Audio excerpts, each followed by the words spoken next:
Can we do it?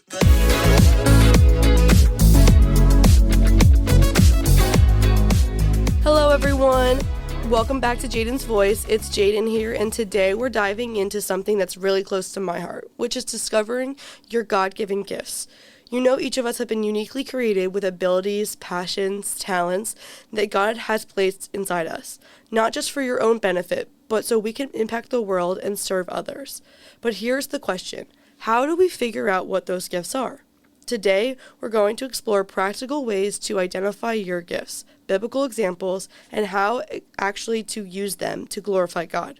So grab your coffee, your journal, or just a quiet moment, and let's get started. Okay, first things first, let's define what we mean by God-given gifts. I don't mean just skills you're kind of good at, like being able to binge watch Netflix for 8 hours straight. I mean abilities, passions, and callings that God has placed in you. Things that you do that people go, wow, they were really made for that. There's a verse that sticks with me, 1 Peter 4:10. Each of you should use whatever gift you receive to serve others, as faithful stewards of God's grace.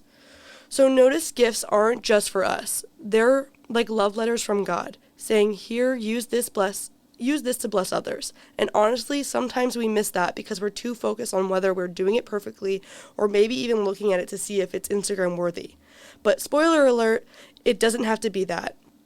Your gift could be something like teaching, encouraging others, organizing, leading, showing compassion, or even creative talents like music or art.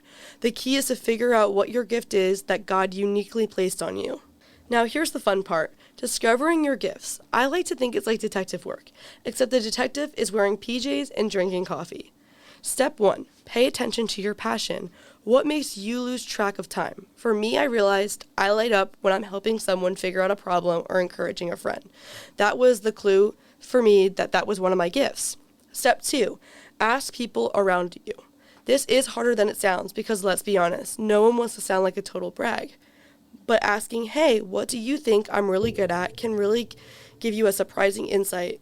Sometimes others see what we can't. This helped me to figure out, yes, I need to go into ministry and I need to help people. I would never thought I would be doing this podcast, but here I am. And step 3, test it out. Volunteer with ministry. Join a small group. I remember my first time I helped organize a church event, and I thought, me leading this?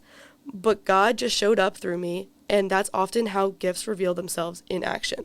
And if you're feeling unsure, don't worry. Even Bezalel, who built the tabernacle in Exodus, had to step into his role. He didn't just wake up knowing how to do it perfectly. God equipped him, and he went. The same goes for you. But for anyone feeling doubtful, I have a real talk moment for you guys. Sometimes we know our gifts, but we're like, yeah, I can do that, but what if I mess up? Guilty as charged. Do you think I was always here ready to say these things to you guys? No, definitely not. I still have my weeks where I fill myself with doubt, saying, I can't do this anymore.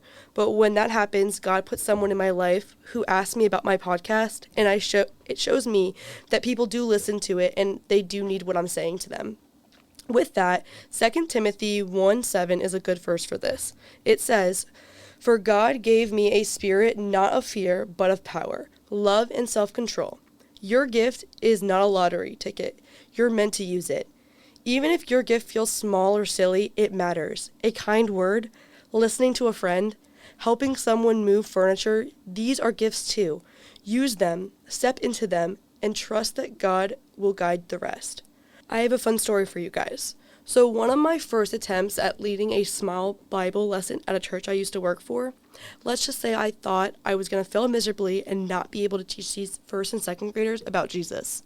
But by the end, the kids were engaged in listening to me and remembered the story I told them. And I realized God had equipped me for exactly that moment. Now I'm volunteering at my church now with the kids and teaching them lessons. And I just signed up to be a small group leader within my church.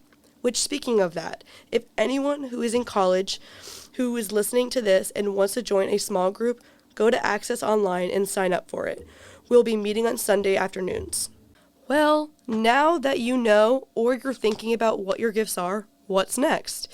Use them intentionally. And yes, this is the part where we stop saying, I'm too young, or too old, or too awkward. If you're a teacher or an encourager, mentor someone or share what you know. If you're creative, use that creativity. Write, draw, make music, design something that inspires. Even the small gifts like listening, hospitality, or making people laugh, those are huge. Think of your gift like a seed. If you water them with practice, faith, and service, they grow into something beautiful. And the best part, they don't just benefit you, they bless others in ways that you might have never seen before. All right, friends, here's your challenge for this week. Take 10 minutes to write down moments when you have felt alive, useful, or fulfilled. These are your gift clues. Then ask 2 people you trust what you think your gifts are. You might honestly be surprised. Take 1 step and use these gifts this week. Could be helping someone, volunteering, or even just encouraging a friend. But remember, discovering your gift is a journey. Be patient, be playful, and be bold. God made you unique for a reason. And with that, guys, that's it for today's episode of Jaden's Voice on discovering your God-given gifts. I hope this encourages you to stop overthinking and start stepping into what God put inside you. If you enjoyed this episode, hit subscribe, share it with a friend, and leave a review. It really helps us to reach more people who might need a little bit of encouragement today. Thank you for hanging out with me, and remember, God made you with a purpose, and your gifts are part of His plan. So go ahead, use them, and see you guys next time.